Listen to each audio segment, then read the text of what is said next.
Tax Capacita, la mejor opción en capacitación.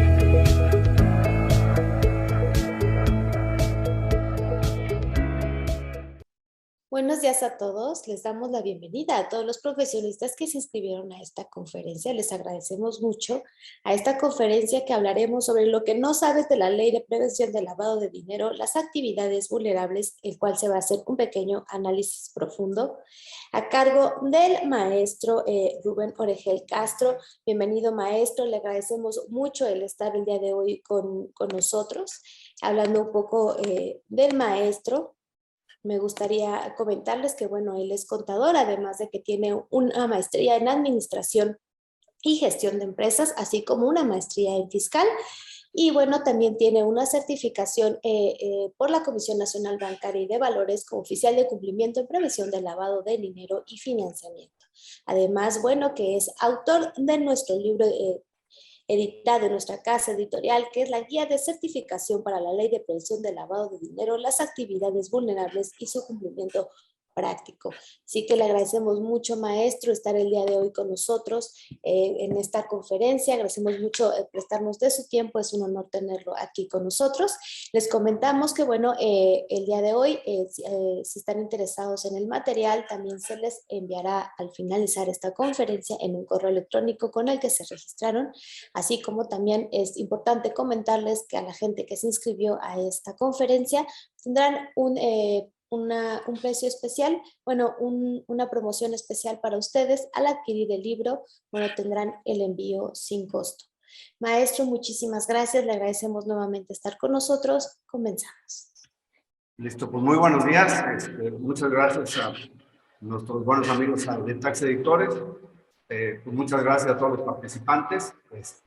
La intención es un tema sumamente largo, pero bueno, la intención es darles una pequeña guía del contenido del libro. Es un análisis totalmente profundo, como dice básicamente el tema de la publicidad. Y bueno, sin más, empezamos un poquito con esto. Cualquier cosita, pues nos encontramos aquí a la zona. El libro básicamente tiene, la obra, con el fin, tiene tres finalidades, ¿verdad? O va dirigido a tres sectores. Principalmente a todos los que realizan actividades vulnerables, es decir, todo en materia de empresarios. Número dos, básicamente a todos los que son estudiantes que están apenas en la materia. Y número tres, aquellas personas profesionistas que ya dan cumplimiento.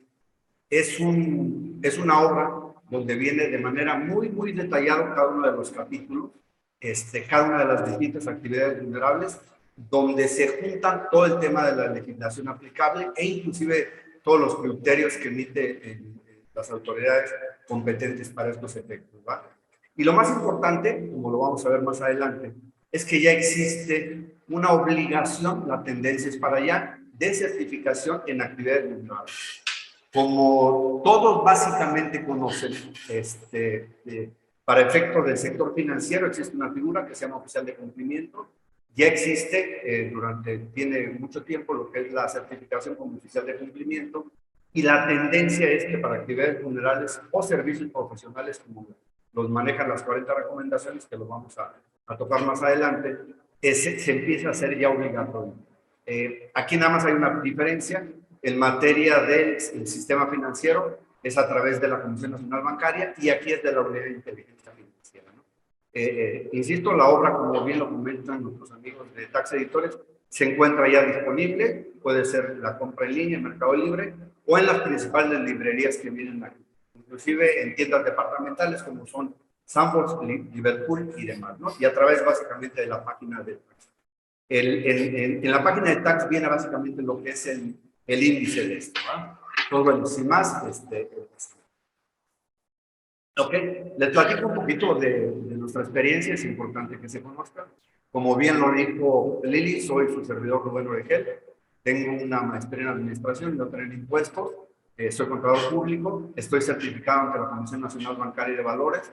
Tuve la fortuna de ser de los que empezaron en México el tema del lavado de dinero, que más o menos data de 1992. El área investigadora para estos efectos se encontraba dentro de la Administración General de Auditoría Fiscal. Había una administración que era la Administración General de Lavado de Dinero. Me tocó participar casi desde su creación. Nosotros como contadores, es importante comentarlo, y va a empezar a agarrar sentido todo esto, es que éramos un área de investigación financiera criminal, donde nos coordinábamos directamente con el Ministerio Público cuando detenía a una de estas personas, y esta pedía para que proceda el delito de lavado de dinero. Y en todos los casos es necesario que la Secretaría de Hacienda se querelle o presente una demanda. Siempre detrás de la querella se acompaña de un dictamen o una pericial contable. Esta pericial contable era lo que nos tocaba a nosotros hacer, es decir, determinar la discrepancia en materia fiscal. Lo menciono como si fuera una discrepancia fiscal, es decir, que no puedan comprobar el origen de los recursos. Entonces, la administración era muy obvia, se llamaba Administración General de Lavado de Dinero. Me tocó participar, insisto, desde sus inicios. Posteriormente tuvimos la oportunidad de estar en la oficina del jefe del SAT, o el presidente del SAT en aquel entonces, y eso nos llevó pues, a especializarnos también en materia fiscal, por eso tuve la oportunidad de hacer una maestría, y fuimos los creadores de las administraciones entonces locales de asistencia al contribuyente, hoy servicio al contribuyente. La primera administración local de asistencia al contribuyente en Aguascalientes me tocó presidirla, posteriormente nos fuimos a Chihuahua, y eso, bueno, se acabó el ciclo, y decidimos entrar en materia técnica, ¿no? Creamos nuestro despacho, que es Oregel Aboites Fiscal Services, y eso, a su vez, ya en materia empresarial, tuvimos la oportunidad de trabajar en materia de franquicias, donde tuvimos ahí cierta participación, franquicias relativas a casas de empeño. Eso es interesante porque una casa de empeño es sujeta de la Ley de Prevención del Lavado de Dinero para actividades vulnerables.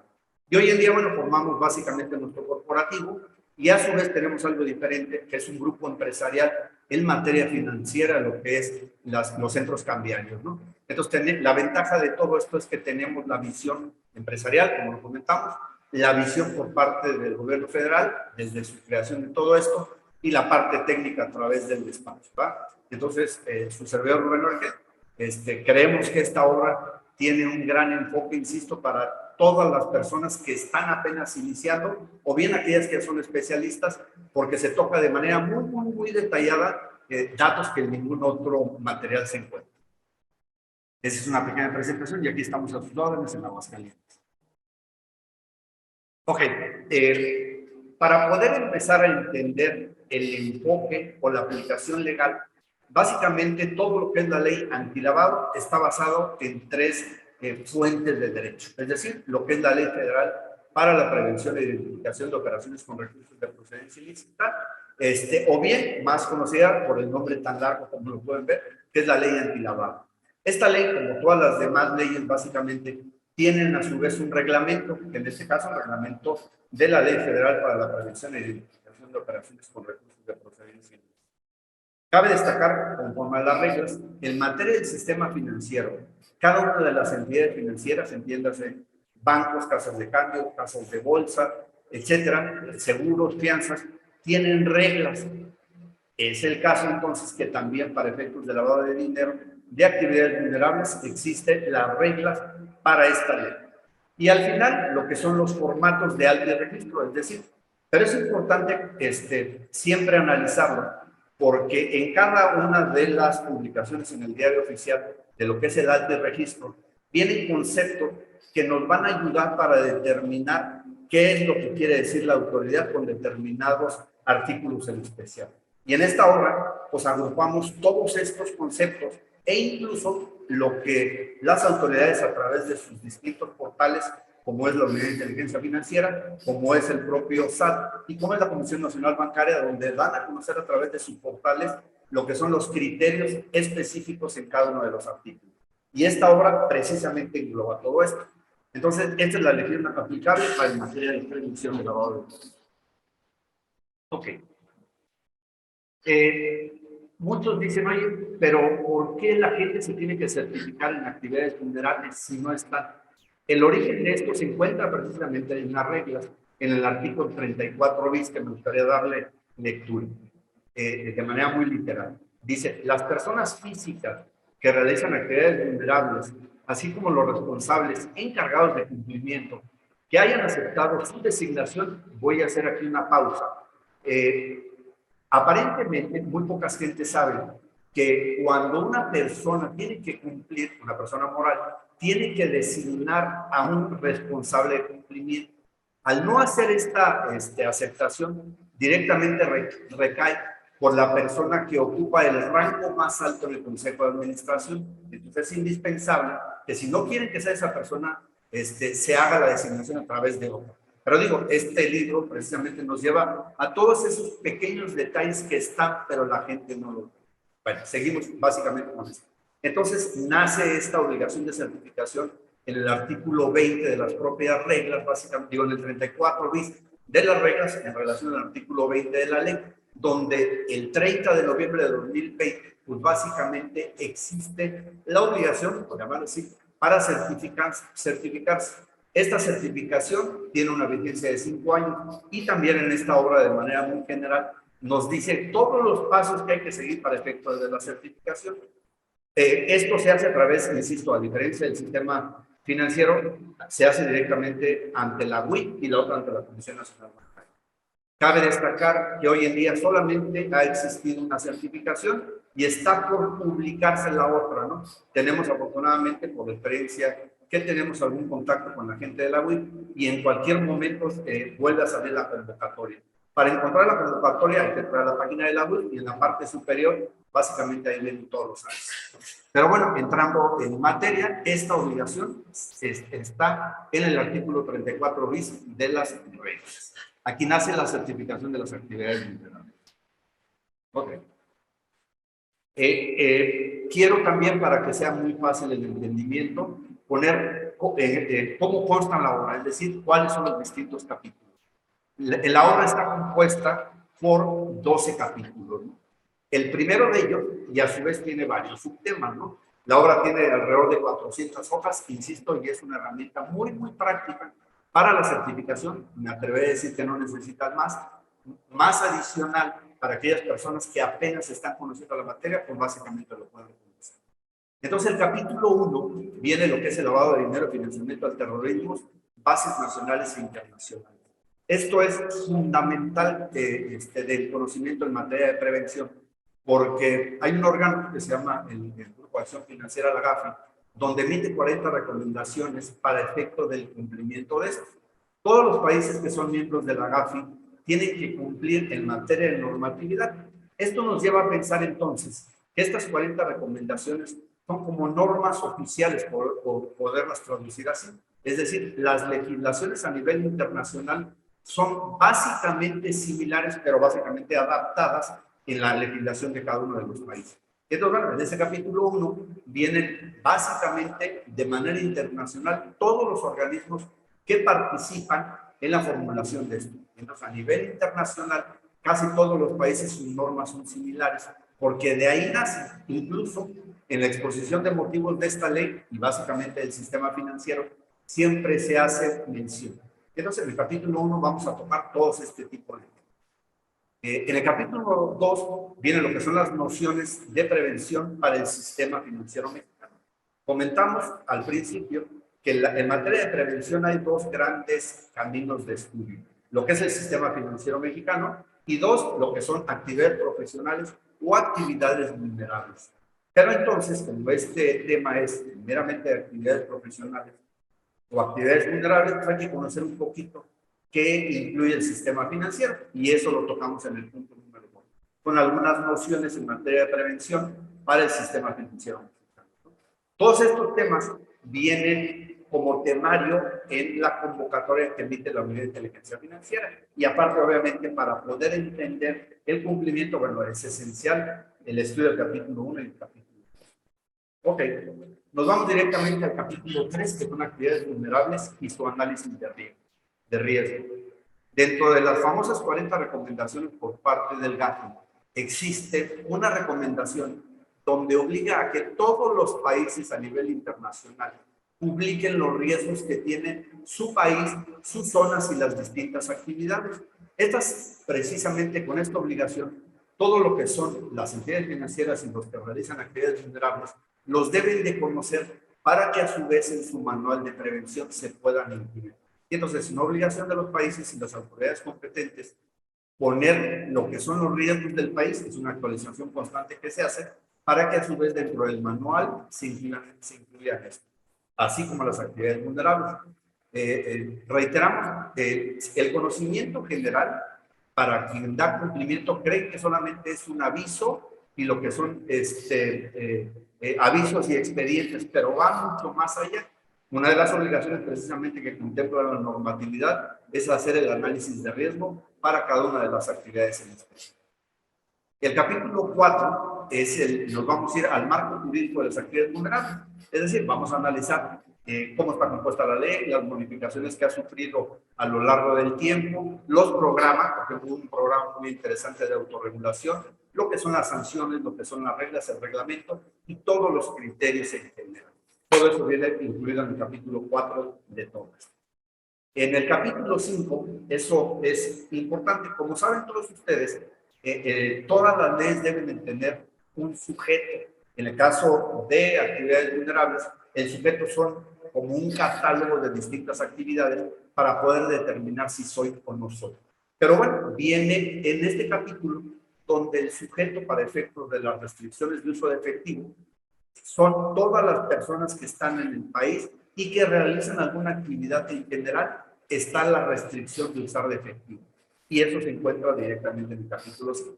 Es decir, no es para el empresario, es decir, es para todos. El empresario en todos los casos debe de conocerlo, porque hay sanciones a quien recibe y a quien acepta el efectivo, ¿no? A quien lo emite, etc. Entonces, todo ese capítulo 5, ahí viene contenido. Nos vamos directamente al capítulo 6, comentamos.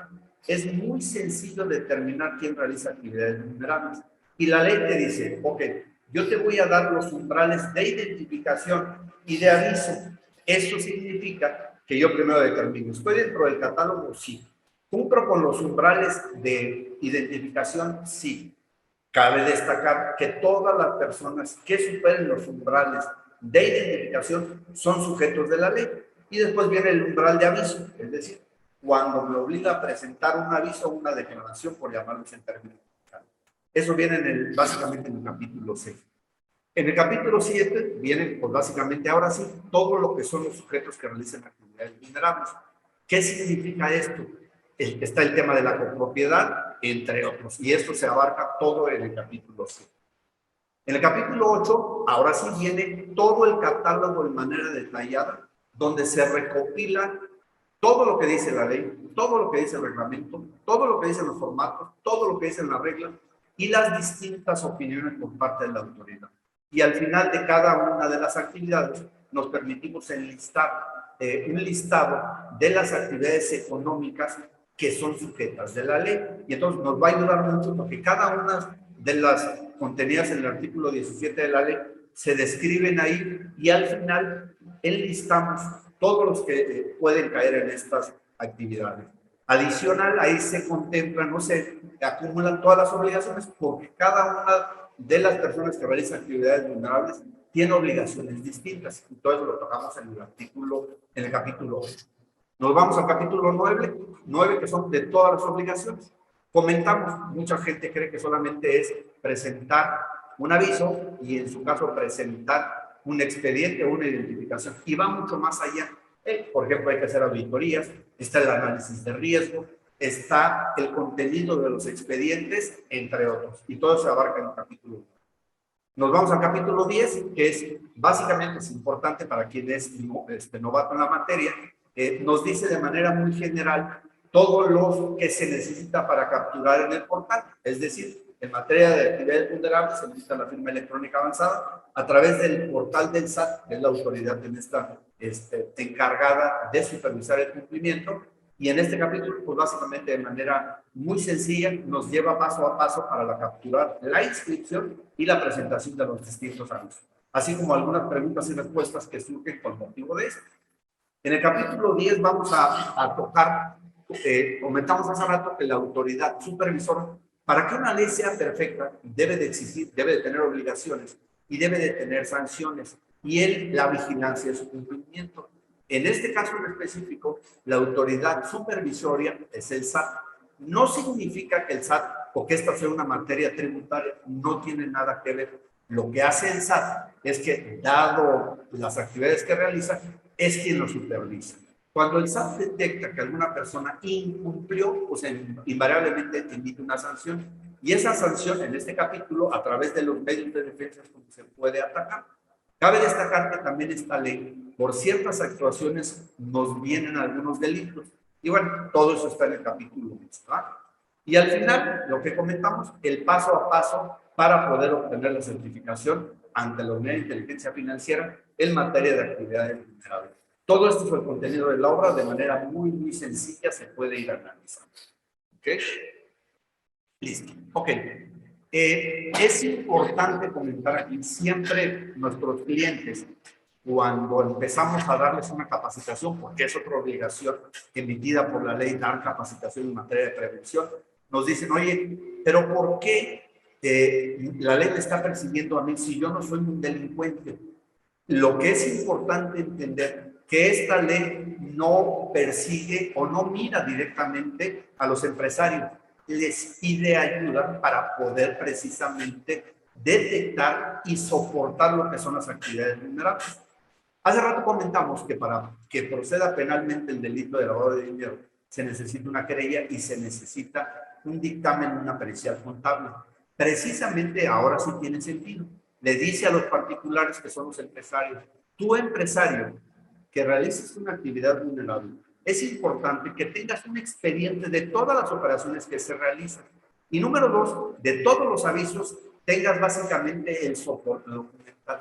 Porque cuando la autoridad persecutora del delito encuentra a una persona que está cometiendo el delito de blanqueamiento de recursos, le va a pedir al particular que le dé ese soporte. Y entonces, tiene sentido entonces por qué la ley nos obliga a tener un expediente y conservarlo de manera muy cuidadosa, porque es el soporte que le va a servir a la autoridad para acompañar el dictamen. Y entonces empieza a tener eso. Entonces, reiteramos nuevamente, esta ley no persigue al empresario, le pide ayuda para poder detectar y soportar las operaciones. Básicamente es importantísimo entender esto. Y obviamente el seguimiento de los flujos. Lo que hacen las autoridades persecutoras de este delito es darle seguimiento a través de los particulares con los distintos. Entonces hay que entender esta ley, de eso se trata. Pedirle el auxilio a los particulares para poder detectar y soportar las operaciones de lavado de dinero. Básicamente esto es, ¿no? Ok. También mucha gente nos pregunta, oye, ¿por qué existen estas actividades vulnerables y no otras?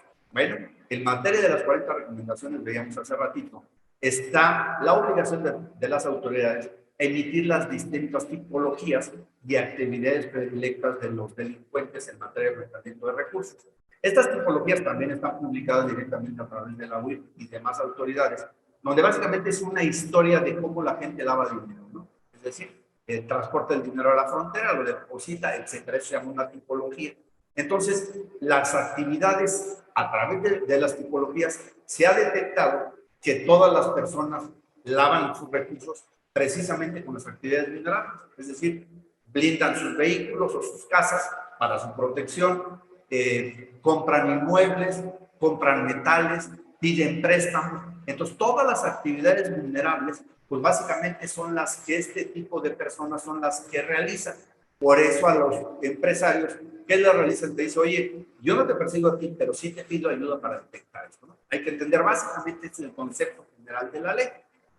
Viene también lo que es lavado de dinero, se incluye en todos los casos, porque va de la mano lo que es lavado de dinero y financiamiento al terrorismo y sus diferencias.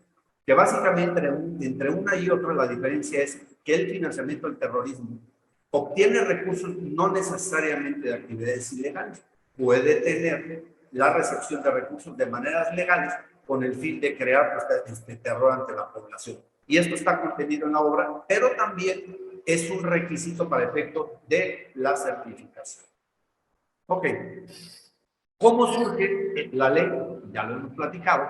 Bueno, el entorno internacional, entre otros, es el Grupo ECMO de Unidades de Inteligencia Financiera. Es decir, todos los países miembros, en el caso de México, tienen una unidad de inteligencia financiera. La unidad de inteligencia financiera, pues básicamente se encarga de darle todo lo que es el análisis e investigación, y hoy sabemos que también tiene la capacidad de embargar las cuentas bancarias cuando detecta una operación irregular y por el intercambio de información financiera a nivel internacional. El Fondo Monetario Internacional participa en materia de prevención junto con el Banco Mundial, y lo que soporta todo esto es el Grupo de Acción Financiera a través de sus 40 recomendaciones. Reitero, esto está contenido en la obra. Ok. Esto es muy interesante. Es decir, dentro de las actividades vulnerables existen o surgen a través de la recomendación 22 y 23. De ahí nace, lo leemos textualmente como dice, actividades profesionales no financieras, que son, nosotros las conocemos como actividades vulnerables, designadas de debida diligencia, y la 23, que son actividades profesionales no financieras designadas, nuevamente me dice no financieras, es decir, son profesionales, y a partir de aquí nace la ley de prevención de lavado de dinero objeto de esto. Ok, nos menciona de manera general cuáles son algunas de las actividades vulnerables para efecto de las 40 recomendaciones. Nos dice que son los casinos, que son los agentes inmobiliarios, que son comerciantes de metales preciosos, y es importante entender las recomendaciones, porque cuando le damos lectura a la ley, ha hecho mucho polémica, por ejemplo, cuando nació esto, que decían, es que los contadores nos están obligando y los abogados también nos están obligados. El nacimiento de todo este rum precisamente nace aquí, en la fracción 4.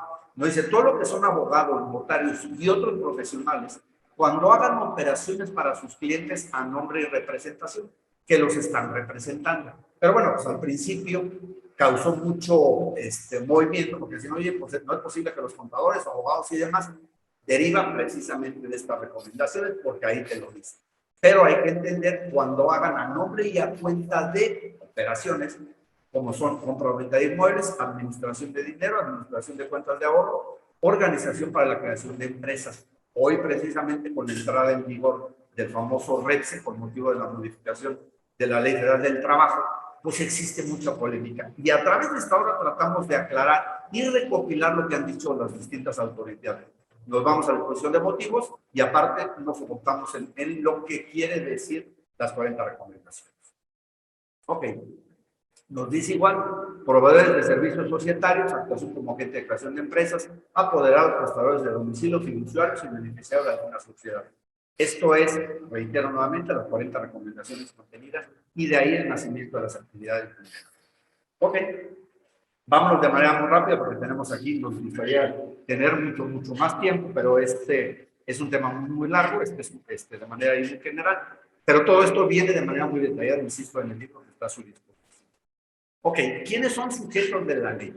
Bueno, para poder determinar si cumplo o no en las actividades vulnerables, lo primero que tengo que entender es, voy a revisar mi catálogo de actividades vulnerables, perfecto, lo reviso. Número 2, te dice la ley, lo haces de manera habitual o profesional, e inclusive te aclara que es habitual y que es profesional. Es decir, si yo me dedico, por ejemplo, si yo vendo mi casa una vez al año, pues eso no es habitual porque no lo hago durante varias veces en el año. Y no es profesional porque no causa, es un ingreso exento en términos generales para efecto del impuesto sobre la renta. Y entonces, digamos que no soy sujeto. Pero ¿qué pasaría si alguien dice, oye, yo vendí 4 o 5 casas durante un año?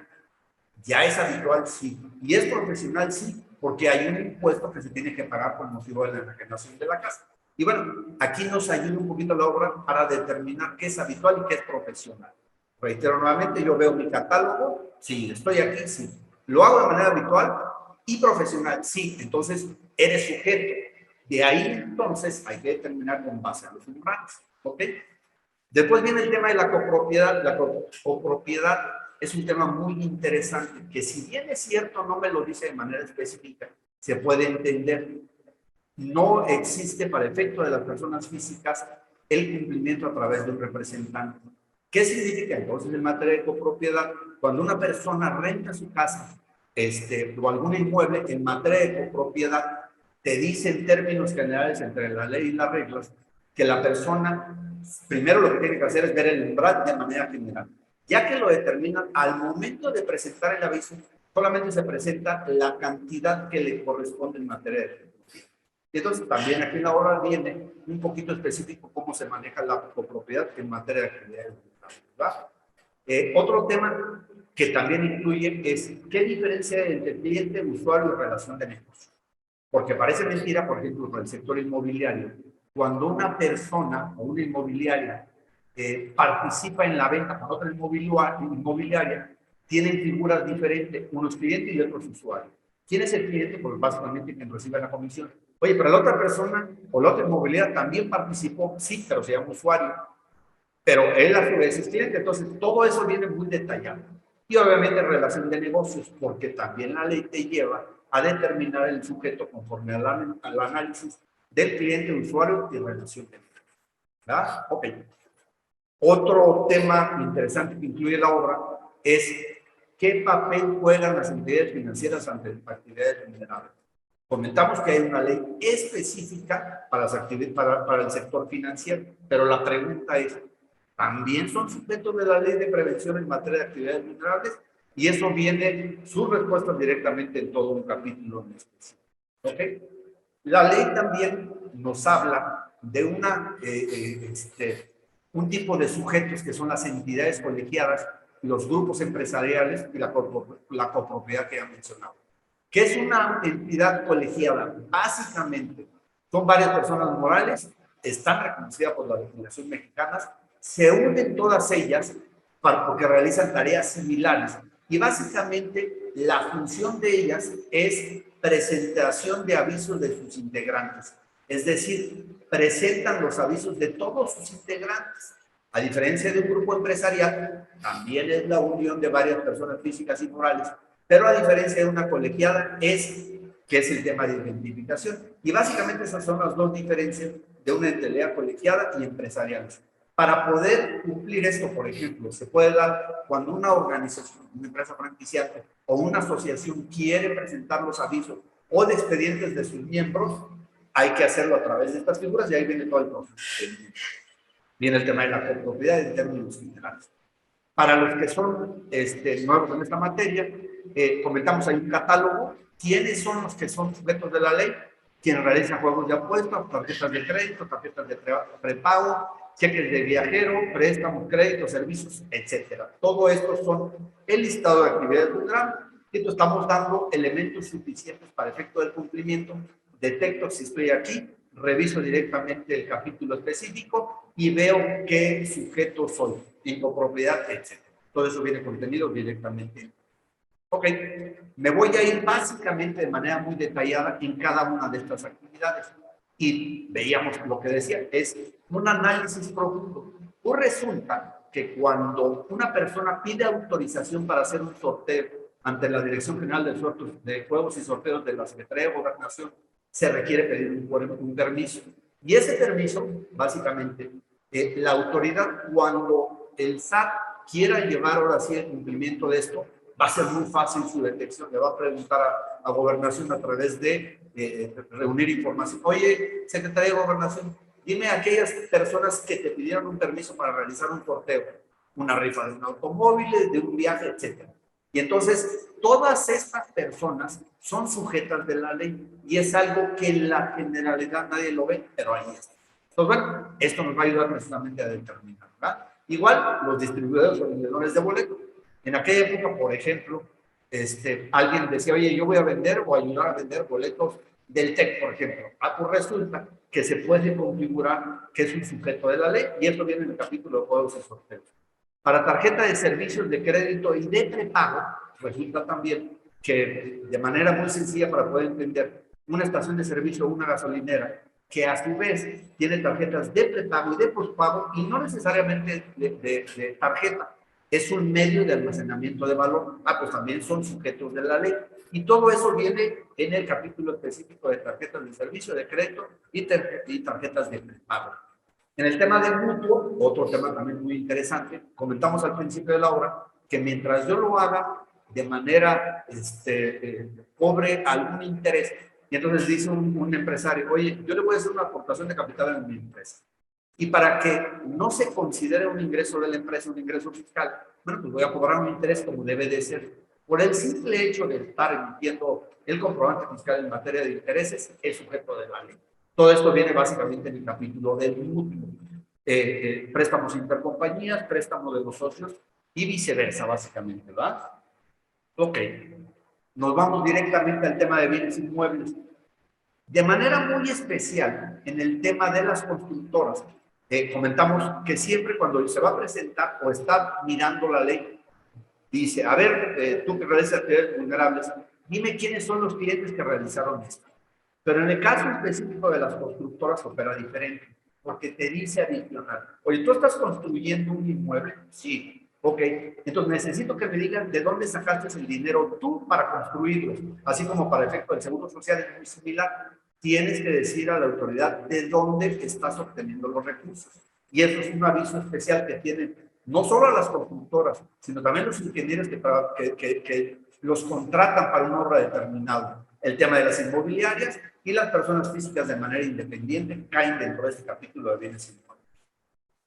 Hay avisos especiales, como comentamos en el caso de especiales, y aquí se determina precisamente el cliente y el usuario. Tema de joyas y relojes, es decir, resulta que si yo tengo un almacén, por ejemplo, en Liverpool, y ellos se dedican a vender joyas y relojes, sí, y entonces también son sujetos de ley. Todos aquellos que se realicen la comercialización nuevo o usado de joyas de relojes son sujetos de la ley, mientras lo hagan de forma habitual y profesional. Ventas por internet, etc. Obras de arte, en un orden de ideas, nos habla para los almacenes o tiendas departamentales, ventas por internet e inclusive el tema de subastas. En el caso de vehículos igual, agencias, lotes de autos y casas de empeño.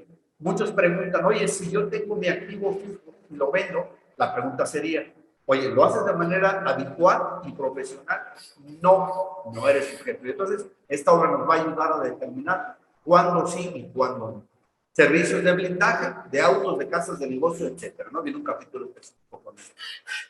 Traslado y custodia de valores. Este tema está muy interesante, porque resulta que aquellas personas que, por ejemplo, tengan una compañía de alarma, pues son sujetos conforme a la ley.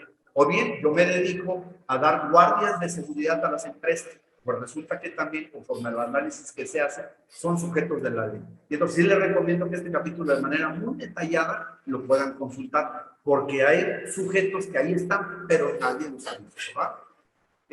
Vienen los temas más polémicos que existen en materia del REPSI. En esta obra les damos a conocer básicamente todos los criterios que emite la autoridad para saber quiénes son sujetos.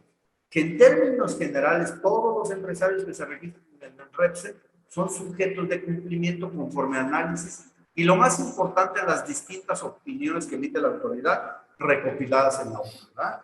Y obviamente lo que son intermediarios, manejo de valores, cuentas de terceros, etc. Tema de fe pública que les aplica no solamente a los notarios, sino a los corredores y a los servidores públicos también, que son sujetos de cumplimiento conforme a la norma, ¿verdad? Ok. Vamos a ver si... el tema de donativo, sumamente interesante también. Resulta que en términos generales existen dos grandes figuras de manera muy general, las donatarias autorizadas y las ACE sin fines de lucro sin autorización del SAT. De manera muy general te dice, las donatarias autorizadas son todas las asociaciones sin fines de lucro que perciben objetos altruistas según la ley de impuesto sobre la renta y son todas aquellas asociaciones que no buscan generación de utilidad. Estas organizaciones civiles o fideicomisos se tienen que pedir una autorización por parte del SAT para recibir donativos de los impuestos. Y entonces nuevamente vemos, oye, dice el SAT, oye, pues si yo sé quién me pidió la autorización para ser donataria autorizada, pues muy sencillo, yo llevo el padrón, déjame verifico de esas donatarias quién se inscribió. Número 2, quién cumplió con sus obligaciones. Y entonces la autoridad fiscal cuenta con suficientes elementos para poder detectar quién no está dando cumplimiento a eso, ¿no? Y este es un ejemplo muy práctico, por eso me permití mencionarlo aquí, porque hay muchos profesionistas que piden la autorización para efecto de ser una donataria autorizada, pero no están dando cumplimiento a la ley y está totalmente previsto. ¿Ah? Ok, viene, comentamos lo que es de manera muy práctica, lo que es alta y registro. Bueno, para efecto de hacer el alta y registro, ya comentamos, yo detecté, ¿soy sujeto de la ley? Sí, sí, soy sujeto. Bueno, entonces ahora yo tengo que hacer a través de mi firma electrónica avanzada, darme de alta. Y entonces el trámite de alta y registro y de actualización que se han presentado de manera extemporánea, este es algo, reitero, que no mucha gente lo conoce, que se han presentado en forma extemporánea, que implican la realización de una actividad vulnerable, surtirán sus efectos en la fecha señalada en el trámite respectivo. ¿Qué significa? Yo me di de alta ahorita y estoy reconociendo con la fecha que incluyo directamente en la inscripción que hace 2 años me di de alta. Esto entonces, ¿qué implica? Que el alta son defectos en lo que yo lo puse o la fecha que señalé ahí. No al momento de su presentación, sino más bien la fecha que yo puse ahí a partir de qué momento me di de alta. Y es algo que directamente viene en un capítulo específico de las obligaciones para tales efectos, ¿verdad? Hay que destacar entonces que sí es posible el alta de manera extemporánea y obviamente que surten efectos en la fecha que se indica en el aviso correspondiente. Ok, esto es de manera muy general, pero puntos que ahí están y que básicamente no se ven. Ok, comentamos al principio, muy pocas personas saben que cuando alguien se da de alta, directamente la autoridad a través de sus sistemas está esperando que la persona designada levante la mano y que le diga, yo soy el encargado de cumplimiento. Cuando no lo hacen así, automáticamente pasa a la persona de mayor rango que tiene en el Consejo de Administración. Y como sabemos nosotros, a nuestros clientes y a los grandes empresarios, pues por eso contratan a profesionistas. Y entonces la recomendación es que una persona con el soporte correspondiente acepte la representación, es decir, es como un tipo de representante legal, solamente para personas normales, ¿verdad? Y entonces, esto viene en este tipo de tips que en general no se manejan, ¿verdad? Pero ahí están contenidos. Ok, fechas en que surten efecto, nos dice la ley. La fecha que surten efecto las notificaciones, ok. Comentamos también que hay ciertas obligaciones en presentar avisos y una de ellas son la aceptación de notificaciones vía electrónica. Y aquí citamos algo. Dice, la fecha que surten efecto las notificaciones será conforme a lo siguiente. 1. En el caso del alta, actualización y baja, surten efectos en la fecha contenida en el aviso. Lo comentamos hace rato. Número 2. En las demás, las notificaciones al momento que se consulten en el medio electrónico del portal. Y entonces existe una obligación, no explícita, pero implícita conforme a esto, que se tendrá que verificar constantemente el portal, porque ahí vienen notificaciones específicas, ¿verdad? Es decir, como lo hace la autoridad fiscal, el SAT, a través de nuestros portales. Y 3, en caso de que no se consulten las notificaciones, se considerará los 5 días siguientes contados a partir que la autoridad remita las notificaciones y las haga disponibles. Y entonces es bien importante considerar estos puntos, porque si yo no consulto el portal y existe una notificación, no la vi, 5 días surten efecto, independientemente de los medios de defensa que se tengan. Pero esto está contemplado también en la ley de prevención del lavado de dinero y no mucha gente, insisto, lo toca. En esta obra viene de manera muy detallada. Ok. En materia de aviso, esto es sumamente interesante. Existen varios tipos de avisos. Uno, los avisos en cero, pero al final del día son los avisos. Un aviso en cero es cuando yo no realicé actividades o no superé el umbral de avisos. Y en todos los casos la autoridad está esperando que presentes un aviso. ¿Qué significa? Dice la autoridad, ok, eres sujeto de la ley, perfecto. Déjame ver si lo presentaste de tiempo, haces su cruce de información, no tienes nada presentado, automáticamente te manda un requerimiento. Entonces, en todos los casos, se procede un aviso en cero. Si no hay un aviso en cero, nos vamos a avisos con cantidades. Es decir, cuando yo supero el umbral correspondiente, yo tendré que presentar el aviso con cantidades. Igual siempre existe una duda constante. Oye, ¿y el aviso que lo voy a presentar es por las cantidades de arrendamiento que yo recibí en total? Y la respuesta es no, porque comentamos, por eso es importante conocer los antecedentes de la ley. La ley te está diciendo, tú dime o acusa a los clientes que están realizando actividades contigo. Y entonces aquí se tiene que reportar por cada uno de los distintos clientes. Es decir, si yo me dedico al arrendamiento, pues yo voy a reportar a cada uno de ellos, inclusive en materia de copropiedad. Pero sí, cuando ninguno superó los umbrales, solamente presento un cero, es decir, no tendré que presentar muchos, solamente un cero. Los avisos con cantidades se presentan por cada uno de los clientes que voy a reportar. Entonces puede haber 1000 que reporto respecto con cantidades, ¿verdad? Insisto, la diferencia entre cero y con cantidades es que puedo presentar un cero y con cantidades reporto a todos. Cuando hago una combinación entre cero y con cantidades, pues entenderá que aquellos que no tienen o que no reporté, pues van en cero y basta solamente presentar un cero. Algo sumamente interesante, sumamente confuso, es la acumulación de avisos, te dice la norma. Para presentar avisos deberás de hacer una acumulación semestral, es decir, vas a tener que sumar todas las cantidades que realices en un semestre, pero la pregunta es, ¿cuándo voy a computarlo? ¿A partir del 1 de enero?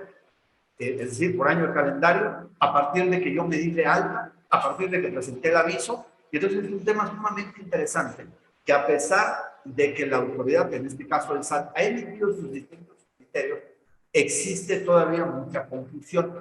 Y en esta obra precisamente nos va a ayudar a poder determinar lo que ha determinado la autoridad y algunas otras consultas que se han hecho, ¿va?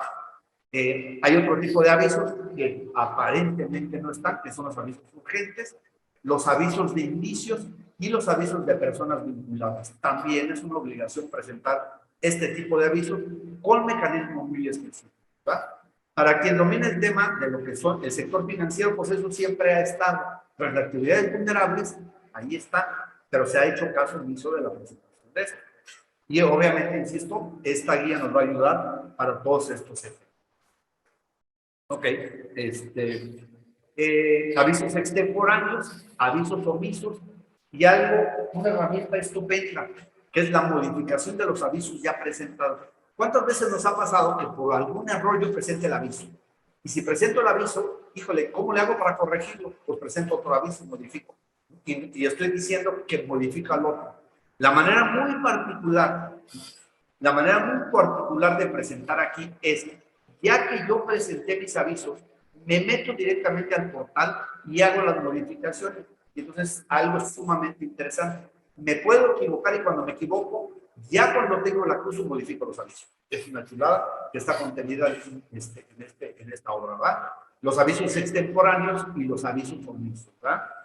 Me voy como este tema es muy específico, voy a meterme un poquito a su análisis. Ok. En la página del SAT viene una pequeña guía para poder determinar cómo se hace la acumulación de los avisos. Y nos dice básicamente 3 conceptos. La redacción es sumamente confusa y por aquí voy a sacar un pequeño resumen.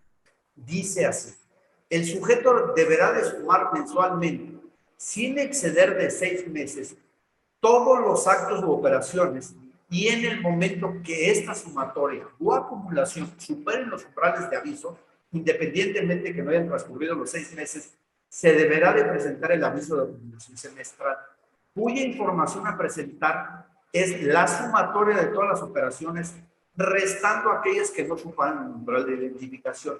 Y para el cómputo de los 6 meses se reiniciará en ese momento. Entonces, híjole, dices, ¿pero qué dice? La obra precisamente nos ayuda a determinar, porque el criterio de la autoridad o la guía no, en lugar de ayudarnos, nos viene a confundir un poco más.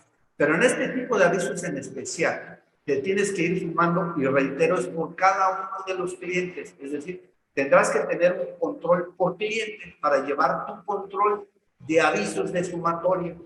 Cuando vayas a presentar el aviso, tienes que restar aquellos que no superan, pero no el umbral de aviso, sino el de identificación.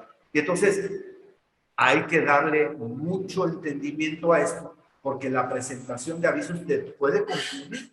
Muchos criterios te dicen, oye, no, espérame, yo voy a presentar los avisos de manera semestral.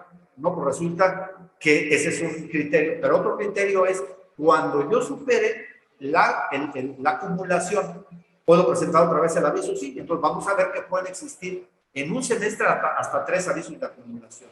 Y bueno, es un tema que sí requiere mucho su análisis, que también está contenido en esta página web. Entonces, como pueden ver, no solamente me habla de los avisos en ceros y con cantidades. Hay que tomar en cuenta todo lo que son los avisos de acumulación. Ok. Otro tipo de avisos, comentamos los avisos urgentes.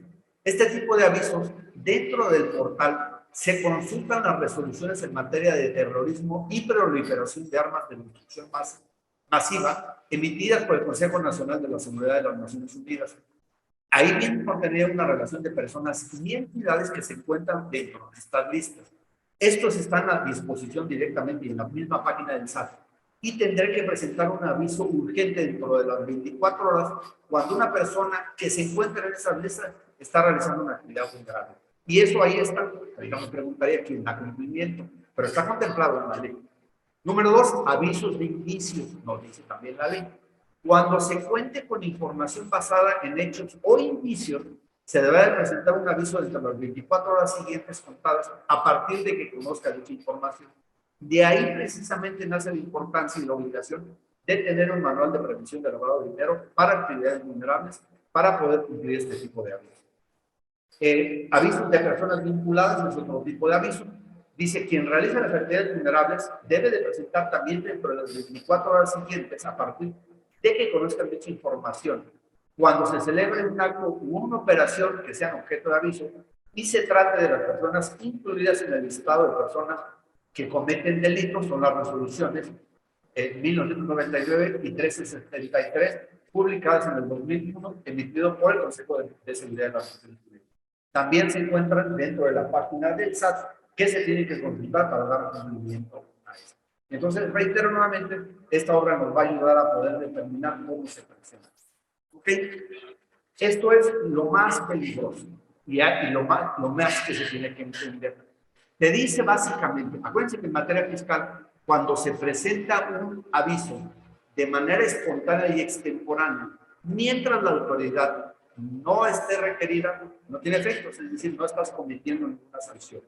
En materia de actividades vulnerables no aplica así, aplica totalmente diferente. Te dice, y lo leo de manera literal, los avisos se deben de presentar antes del día 17 del mes inmediato posterior, igualito que para efectos fiscales.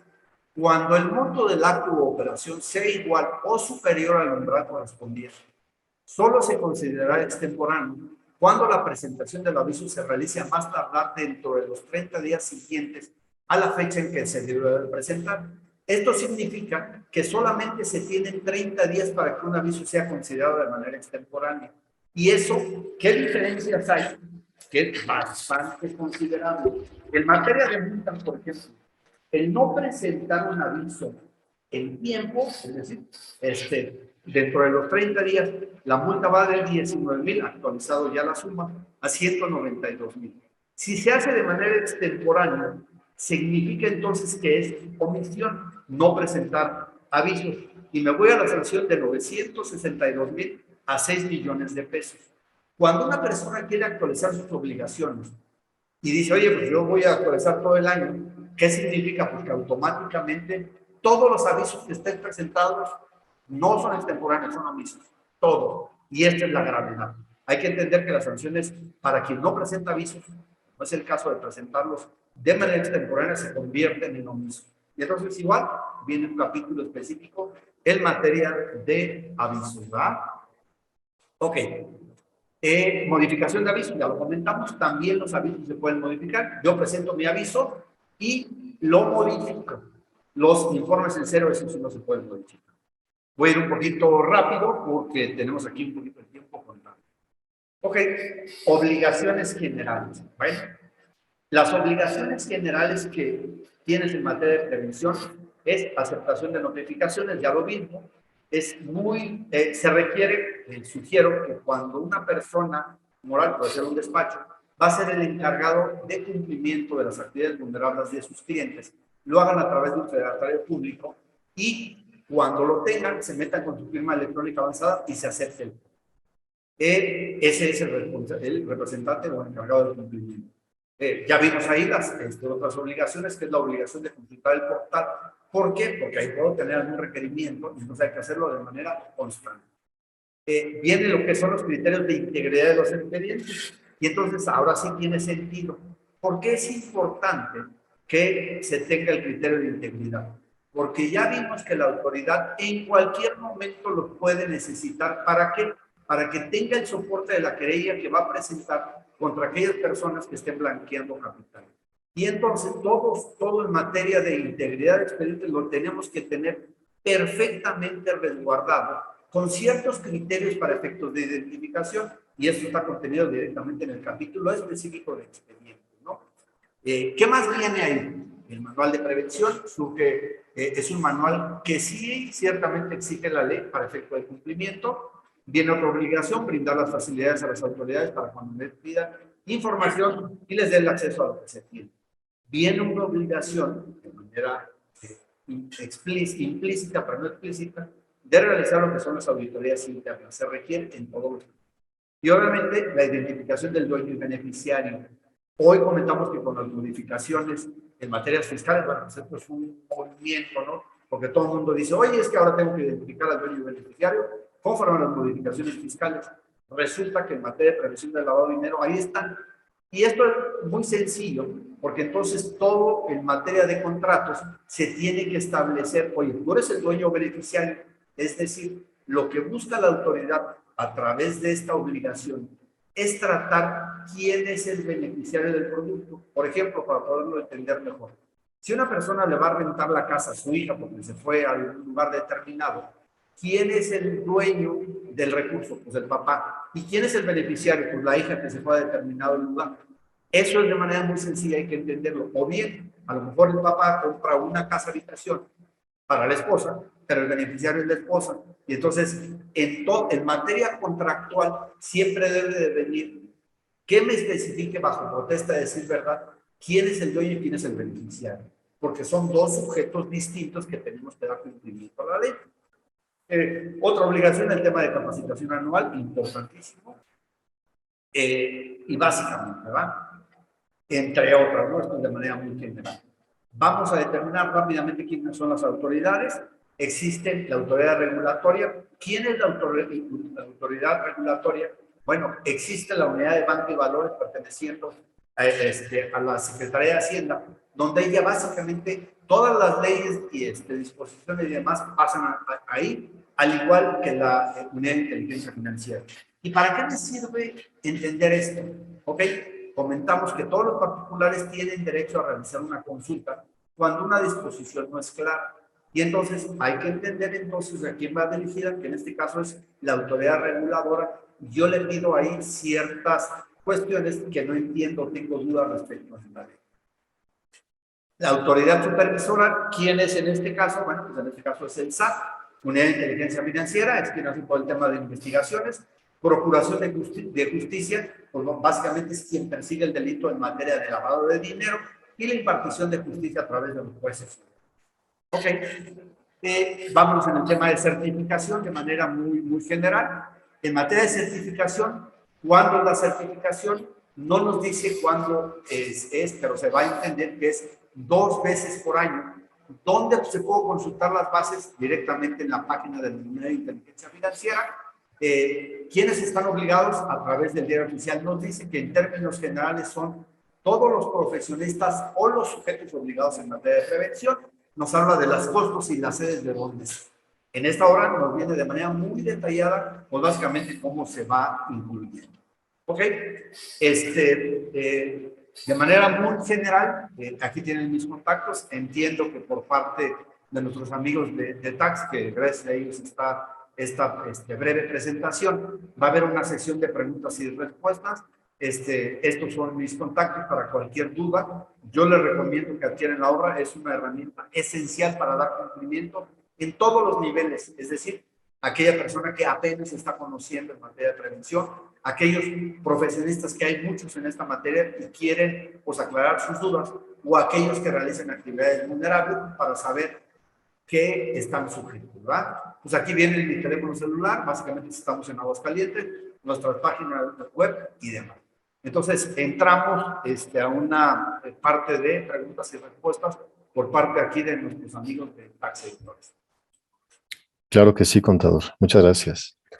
Gracias por tan buena presentación y recordamos a los participantes que el material les va a ser enviado posteriormente a el correo electrónico que nos proporcionaron. Vamos a iniciar con las preguntas. Le pregunta Gloria.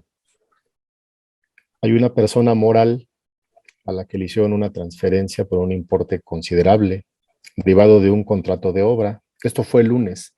Al día de hoy no ha caído en su cuenta esa cantidad. ¿A qué cree que se deba? Okay. Muchas veces, como parte de las facultades de la Unidad de Inteligencia Financiera, es precisamente a veces la retención de algunos recursos o el embargo de algunas cuentas. Sin embargo, también nos ha pasado en la práctica cuando la institución financiera, precisamente a través de sus manuales, es una actividad diferente o inusual, también las analiza y las puede retener. Entonces, probablemente venga de por ahí.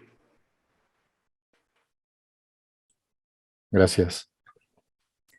También nos preguntan, en servicios de construcción, ¿a qué se refiere? ¿Cuáles son los específicos que son sujetos?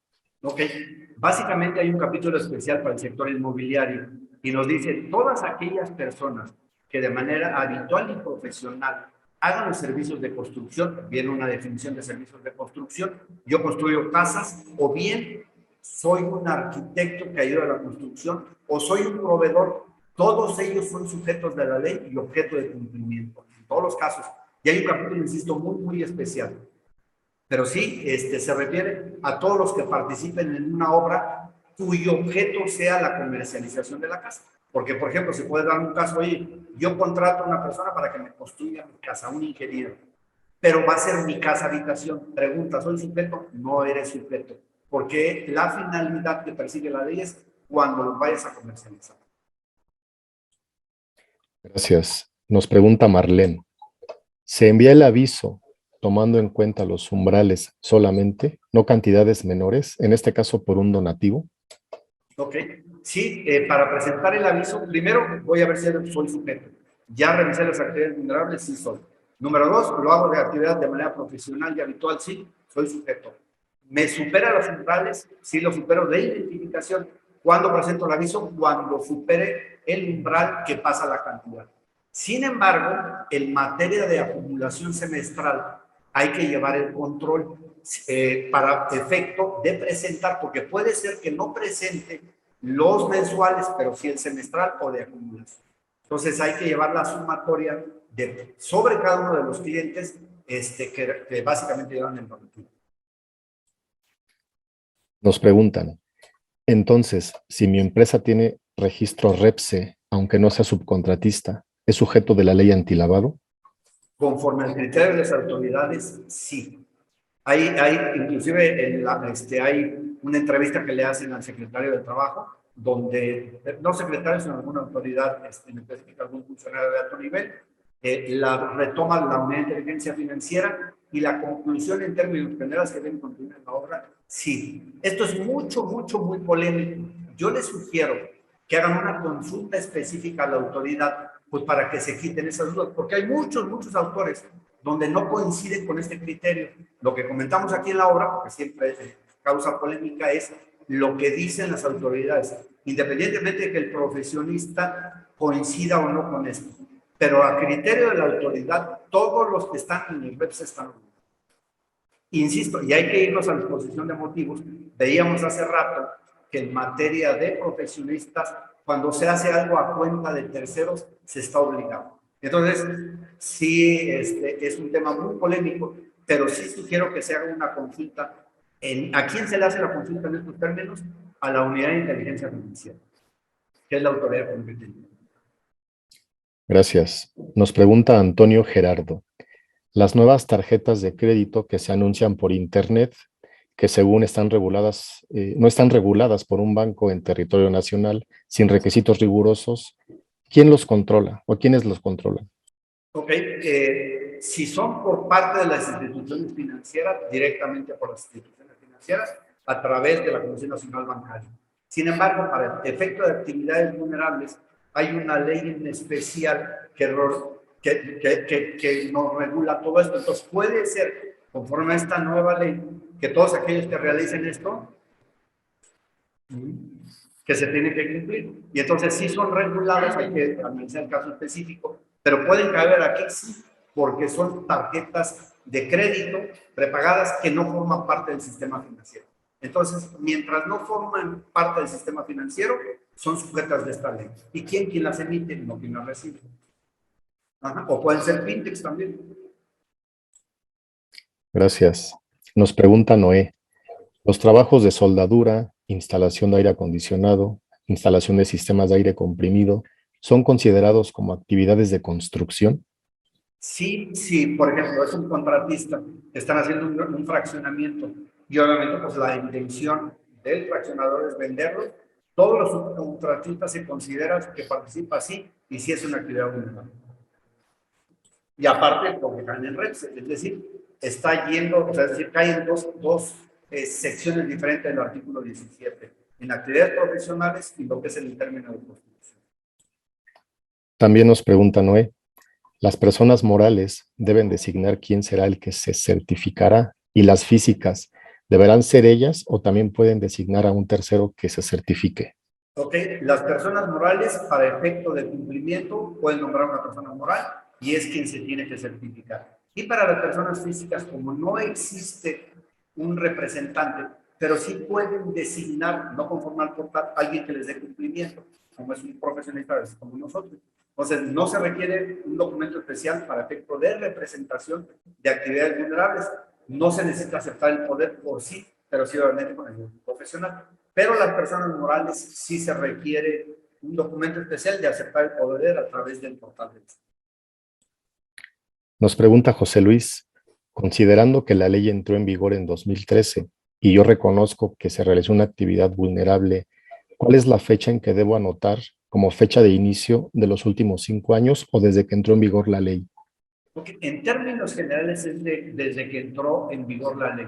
Sin embargo, es bien importante, porque la ley en el artículo 17 de cada una de las actividades, en términos generales es una ley que nos habla por flujo de efectivo. Es decir, si yo presté una cantidad de dinero en 2012, déjenme pensar, y he estado haciendo préstamos de manera continua, con el mismo contrato de préstamo establece que el último cantidad de préstamo lo voy a hacer en 2023, significa que yo entonces me doy de alta de manera extemporánea y presento mi aviso en el momento que se terminó de prestar. Eso contempla la ley. Es decir, es una ley en términos generales que opera bajo temas de tipo de... Gracias. Nos pregunta Leo, ¿quién certifica y qué documentación se debe aportar para la certificación? Perdón, se me cortó un poquito el audio. No se preocupe. Nos pregunta Leo, ¿quién certifica y qué documentos se deben aportar para la certificación? Ok, en este caso especifica quién es la autoridad competente, es la unidad de inteligencia financiera y básicamente te piden, hay un pago de derechos, te piden básicamente todo lo que son tus identificaciones, comprobantes de domicilio, nivel de estudio, el CURP, el RPC y demás. Ahí vienen todos los requisitos de manera muy específica. Si es un examen completo, sí, hay una estadística, aquí apenas empieza, pero para actividades del sector financiero, solamente 2 personas o 3 de cada 10 acreditan. Esta obra precisamente nos va a ayudar para acreditar el de actividades multables, porque sí es complejo. O bien, la designación de un profesionista que dé cumplimiento a estas actividades. Jesús y Celina nos hacen una pregunta similar, la voy a hacer al mismo tiempo. Preguntan que si se deben registrar tanto las personas de arrendamiento como los agentes inmobiliarios. Ok. En materia de arrendamiento, solamente la ley le pide al dueño del inmueble, o si lo tiene en su arrendamiento, que haga su reporte. Es decir, Si una inmobiliaria trae a un dueño de un inmueble que lo quiere rentar, la inmobiliaria no tiene que presentar ningún aviso en materia de arrendamiento, solamente el dueño. Si es una inmobiliaria que se dedica al corretaje, es decir, a lo que es la compra, la venta o la administración inclusive, lo tiene que hacer. Es decir, si yo soy una inmobiliaria que tengo un cliente que me deje en administración su inmueble para que yo lo rente a cuenta y a nombre de él, es sujeto de la ley en todos los casos de inmobiliarias. Es decir, lo que son las administraciones de inmuebles. ¿Pero por qué? Curiosamente no se va dentro del capítulo de arrendamiento, se va en el manejo de recursos de terceros. Nos pregunta Silvia. El artículo 55 de la ley señala, la Secretaría se abstendrá de sancionar al infractor por una sola vez. Lo interpreto, ella nos comenta, lo interpreto como que si yo me autocorrijo de manera espontánea los últimos 5 años, con base a este artículo, ¿se evitan las multas e infracciones? Correcto. Es una pregunta muy interesante, porque sí, efectivamente, la ley te da la oportunidad de que seas omiso solamente una vez. La pregunta es, ¿cuándo estoy obligado a presentar mis avisos de manera mensual? ¿Cuándo me da la oportunidad solamente un mes? Es decir, no por los 12 meses que me equivoqué, solamente por un mes. Es decir, el tema de autocorrección es todo un análisis que se tiene que sacar. La autoridad en su momento, hace un año y medio, sacó un programa de autocorrección precisamente para estos efectos. Entonces, en cuestión de interpretación conforme a esta norma, es que solamente por un mes que te equivocas. Si no, pues no hubiera sacado el programa de autocorrección, ¿no? Nos pregunta Fernando. En arrendamiento, todos se deben de registrar, aun cuando el monto de arrendamiento no supere los umbrales de aviso y de identificación. En su caso, arrenda 4,000 pesos mensuales. Ok, como lo comentamos, lo primerito es decir, a ver, me voy a mi tabla y veo el tema de arrendamiento, que la ley lo maneja como derechos personales de uso y goce de inmuebles. Te dice en UMAS actualizada 154,000 y el de identificación. Pero entonces yo tengo que decir, ok, si son 154,000, lo que tengo que determinar es que lo divido entre 6 para efecto de acumulación. Si la ecuación da que sí supero, entonces lo presento. Pero si no lo presento, pues sí, por esa cantidad, en términos generales, no. Porque para poder ser sujeto, aunque lo haga de manera profesional y habitual, no superé el umbral por cada uno de mis clientes o usuarios, entonces no lo presento. Si no lo supera el umbral de identificación. Gracias. Nos pregunta Enrique, ¿cuál es la relación de este tema respecto a los montos de depósitos bancarios que se reportan a partir de 15,000 pesos? Ok. Aquí, en términos generales, nos habla la ley, específicamente de prevención del lavado de dinero, de lo que es la restricción de uso de efectivo. Si yo tengo un depósito en efectivo de determinada cantidad, no significa que vaya conforme a esta ley. No tiene que ver el tema de los depósitos en efectivo para estos efectos. Que las entidades, en este caso las financieras, están obligadas a presentar un aviso cuando es algo de manera irregular en base al conocimiento que tienen. Pero los depósitos en efectivo para estos efectos no son sujetos de esta ley, ¿vale? Nos preguntan, soy de sector prendario, Okay. realicé un préstamo por 300,000 pesos. Al presentar los avisos, ¿tengo que disminuir mes con mes los pagos que vayan haciendo o los tengo que presentar por el monto total durante los 6 meses? Okay. Básicamente, en el sector prendario, en todos los casos es una obligación de la presentación, porque el umbral de identificación dice siempre, entonces ya soy sujeto, siempre que yo me dedique al préstamo, porque no hay umbral, estoy obligado. Para efectos del pago, ahora sí del préstamo, te dice básicamente, ¿cómo prestar? 300,000 pesos, perfecto. Lo que te dice la ley es en el momento que se haya liquidado el préstamo, no cuando me pagaron a mí, sino cuando yo presté. Es decir, cuando yo presté, si yo presté ahorita y me pagan dentro de 10 años, no me importa, yo presento el aviso en el momento que efectúe yo el préstamo. Nos pregunta Luis Felipe, ¿los préstamos o traspasos entre cuentas de intercompañías se registra el aviso? Ok. Se tienen que analizar varias cosas. Si yo estoy dentro de las entidades colegiadas que habíamos ahí de los sujetos, tiene un tratamiento muy especial. Pero en términos generales, si para efectos fiscales, aunque sea parte relacionada, yo de una cuenta de intercompañía se lo doy a la otra en calidad de préstamo, pues invariablemente para efectos fiscales voy a tener un contrato de préstamo, voy a cobrar un interés para que se considere que ese depósito no es un ingreso fiscal, sino es un préstamo.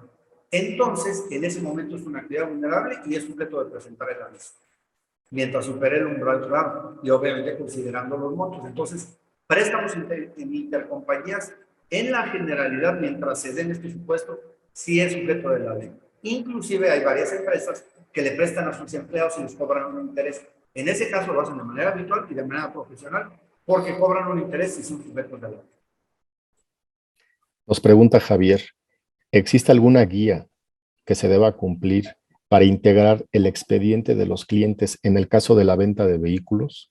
Sí, existe un expediente, de hecho viene muy completo aquí en la obra precisamente. Hay algo, por ejemplo, que no lo hacen. Existe la obligación de que todos los documentos para la integración de expedientes deben de estar totalmente cotejados contra los originales y debe de venir la fecha que se cotejaron, el nombre y la firma de quien los cotejó. Y viene básicamente en este libro todos los requisitos para efecto de tener un expediente completo en materia de identificación. Nos preguntan, si no he presentado avisos desde el ejercicio 2019 y los presento ahora, se van a considerar extemporáneos, pero ¿me pueden multar? En todos los casos sí, porque obviamente yo voy a cumplir, habría que evaluar qué me conviene más.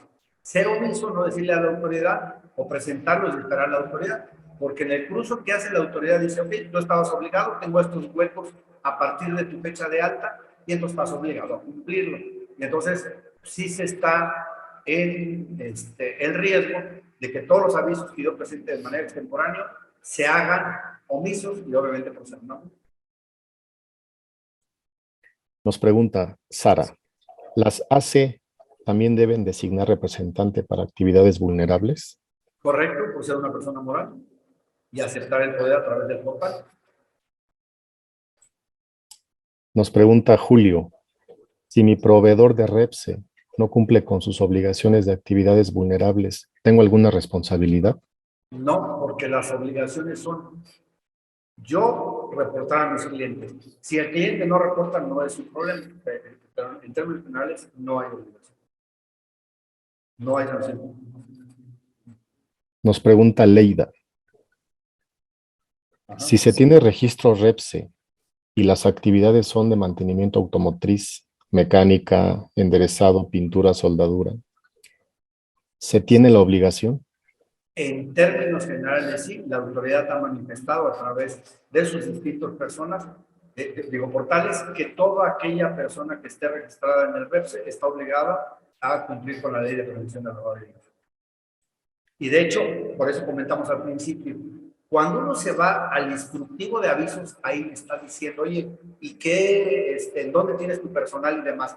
Por eso nos quita, es bien importante el análisis de los, el diario oficial cuando salen los formatos, porque ahí nos da mucha idea de lo que quiere decir la autoridad. Contador, aún tenemos 7 preguntas más. ¿Considera prudente transmitirle las últimas 3? Sí, por favor, adelante.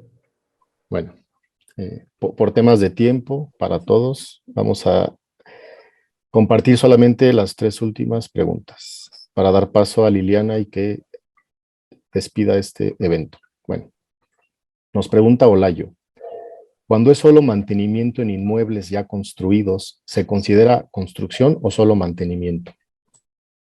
Probablemente en materia de REPSE entren en todos los casos. Y si es de mantenimiento, como no es para la venta, no aplica. Es decir, yo voy a dar mantenimiento y es alguien que ya lo compró. Perfecto, no entra. Pero resulta que lo contrataron porque lo van a vender el inmueble después de 20 años de uso. Como lo están preparando para la venta, es un tema. Porque precisamente en el capítulo dice ahí cuando se prepare para la venta, independientemente que sea nuevo o usado. Entonces, si es preparado para la venta, sí. Y eso debe de venir en el contrato. Le tienen que decir la persona que está haciendo el servicio, oye, ¿lo quieres para tu uso personal o porque lo vas a vender? ¿Lo vas a preparar para la venta? No, pues lo voy a preparar para la venta. Viene en un documento, entonces soy sujeto de cumplimiento. Vamos con la segunda pregunta de Adriana. Yo rento una inmobiliaria a ellos les rento un piso. A su vez, yo hago subarrendamiento. Por esta última actividad, ¿tengo que realizar los avisos? Sí, la ley nos habla en materia de arrendamiento y de subarrendamiento, sí, cuidando en todos los casos nada más lo que son los montos o los umbrales.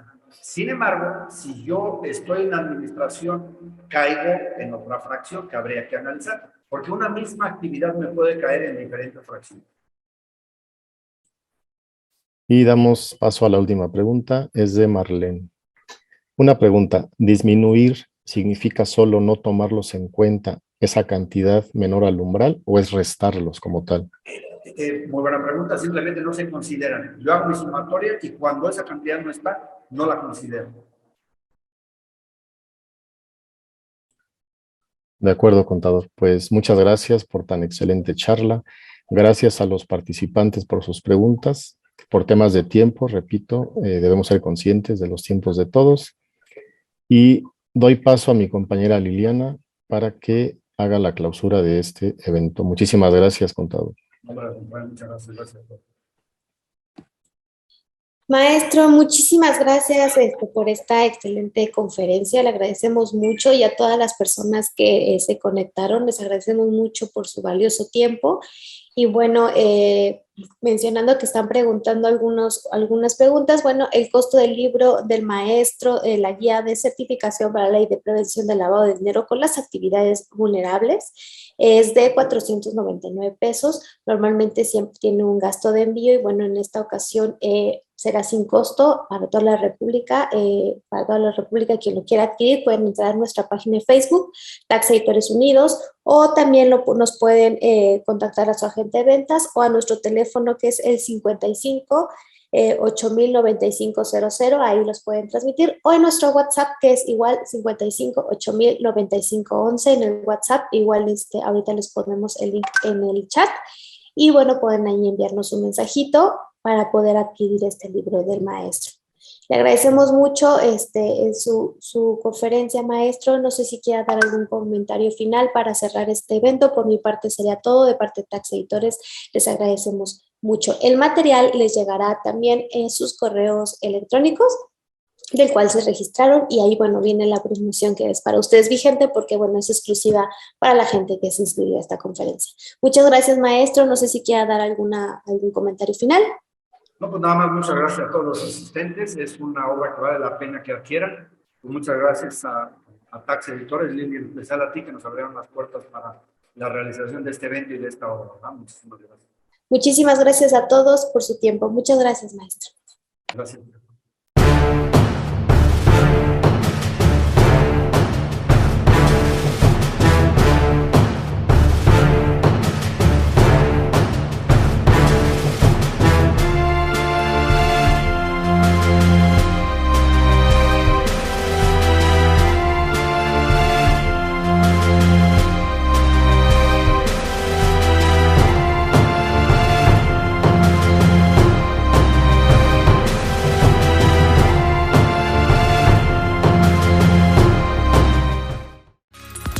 Tax Capacita, la mejor opción en capacitación.